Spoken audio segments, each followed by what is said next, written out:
What's going on, everybody? Jacob here from the Nutrition Store, and I have, honestly, a surprise treat for you guys today.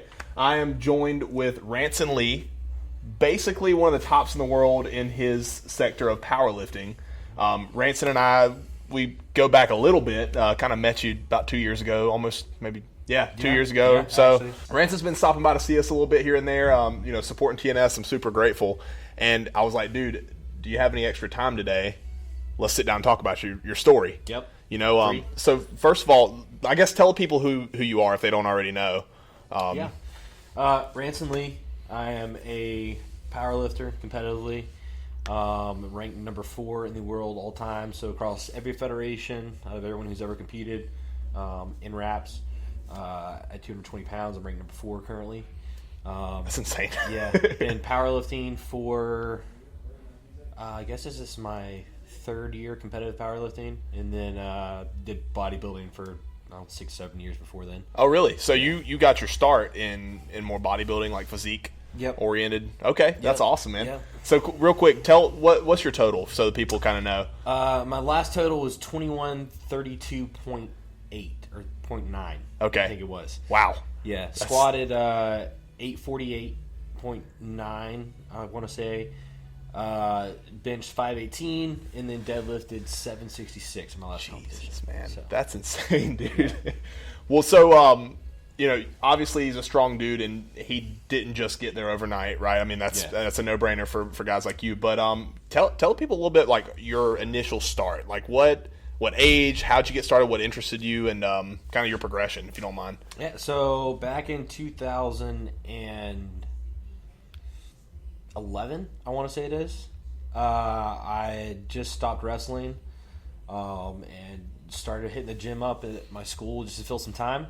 I was around 140 pounds then, and just started loving the gym and just had fun with it. And somebody was like, "Hey, you should think about doing competition for bodybuilding." I was like, "All right, whatever." Yeah. And then later that, I think it was probably around like March where I started, and then like August I did my very first bodybuilding competition. Probably put on like 15 pounds or so. Nice, dude. In that time, and got more and more into bodybuilding. And spent a lot of time just hammering bodybuilding and the whole lifestyle of just eating, training. And my goal was to end up, turning pro bodybuilding, and that was a big thing of mine for close to 6 years. And just. Love the style of training, and but come to like some of the bigger competitions for bodybuilding. There is a bunch more politics and stuff involved, and if you don't know some of the right people, you might not place as well. Plus, at my last one, I looked great the day before, and just your body can change so quick when it comes to that. You have to the next day you can almost look a little soft and just not stage ready compared to like the day before, just because of the way that your body absorbs certain nutrients and stuff after trying to drop weight to make weight. So it's just a big kind of mental thing where it just screws you over a little bit, and I wanted a bit of a change. So after that, I saw a flyer for our powerlifting meet like January of 2017, and I was like, oh, this would be something good to do for my next off season, trying to put some size on and get stronger, and just fell in love with it. Because right away what your results is, and it's objective, it's not subjective. Exactly. Yeah. You know right away, did I get the lift? Did I not get the lift? That's it. Yep. There's no opinions. No. There's no judges. That's y'all who are watching who are hardcore bodybuilding or powerlifting, like that's a concrete difference there. It's absolutely subjective versus objective. Yeah, I mean, I've been told before for bodybuilding that I didn't place a little bit better because my tan wasn't dark enough. Like that's basically, at that point, is it even a sport or is it a beauty pageant based on those values? Pageant. You know what I'm saying? Absolutely. Yeah. I mean, because if you really think about it, like the work leading up to it, more of a sport. Yeah. Sure, absolutely. Day of a bodybuilding competition, it's a pageant. Yeah, it is. That's all it is. So throughout your bodybuilding, I guess, career, like when you got started, were you always strong? Like you already have pretty good numbers for doing. I got stronger through the years. I wouldn't say I was always strong. Okay, yeah. Some people are just like they'll start working out, get a little bit of weight on them, and then boom, like every number just shoots up automatically. No, I'd say the thing that probably shot out the most was like squat stuff. I just loved to train legs, and like that was one thing I always pushed myself the hardest on and tried to make myself or my training partners throw up with. And everything else was really not that strong, honestly. At what point did you decide I could really make a career or go pro with this, to the top level? It was probably after my second powerlifting competition, which was like October of 2017.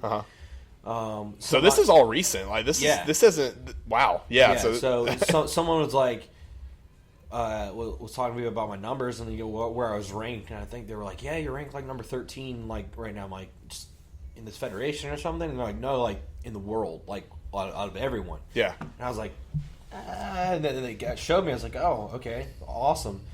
And then it was after my my third big one, which was in April of 2018. Dallas Norris actually was like, "You need to start competing on some bigger stages." Yeah. Like the U.S. Open and everything. He's like numbers you're at, like, because at that time ended up ranking like I think I was number 11. Yeah.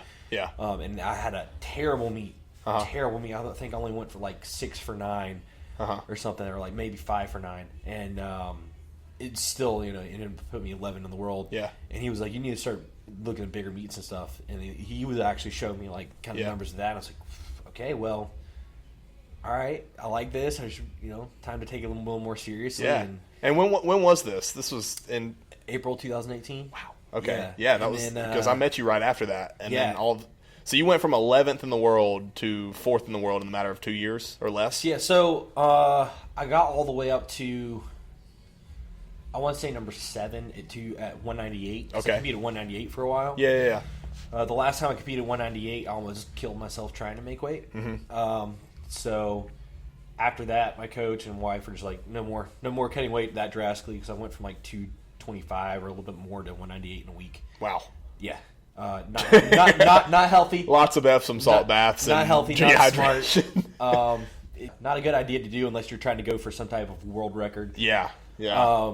Which I was trying to go for a total record at that time. But of course, we didn't put the weight back on after weigh-ins, and so it went Your back. strength suffered a little bit. Yeah, I still ended up PRing lifts for and my total for that day by quite a bit, but just not where I would have been. Yeah. So I've been at 220 for the past year and a half. Okay. And so I went from like number 9 at 220 to number 4 now. Wow, so. That's impressive, man. Well, to those people that are watching this and are inspired by your progress and your journey, what would you say? It's kind of a cliche question. What would your biggest piece of advice be to a young guy or girl who's getting into powerlifting and wants to really, stand out, make improvements? Don't try to get super strong super quick. I know a lot of people are like, "Oh, I want to get improve this lift by this much." Doesn't always happen like that. Certain lifts might just exponentially increase, and you won't really have to do much to it. Some you're going to struggle to even add a pound to. I mean, my first competition, I benched 474. Jeez. And it took. Yeah, my bench has always been slow mover. I mean, it took from that. I didn't gain a single pound on it in a competition until last April. So it was almost 2 years. It didn't move at all, and then I finally got up to like 490, and then it just stayed there until October, and then I got this past October hit 518. Yeah. So sometimes certain lifts just don't budge at all. I mean, my deadlift didn't move at all for 2.5 years, and then all of a sudden 40 pounds, bam. Don't expect it overnight. Yeah, don't expect it overnight. Sometimes it takes a while. A lot of things, I think the biggest thing people should work on, especially if you're trying to go for like a powerlifting and actually get stronger, technique. Yeah, 100%. Dave Tate's even said this. He can adjust someone's technique, and within like a week or two, their lifts will go up like 50 pounds. Yeah, and it's not just because they got stronger. The strength has always been there, but their technique is so much better that you're able to move it in a better path to where it moves easier. That's true. That's true. Proper technique, actually have programming. I'd say that might be. I said so many dudes that come in and they just lift. I'm like, well, what are you doing? Where's your structure? How do we progress? But have a plan. For when you're lifting. But yeah, dude. Hey, thanks for being on here with us, man. We will be coming at you guys live Wednesday night on the Nutrition Show, and probably posting this somewhere. So I appreciate you, man. Yep.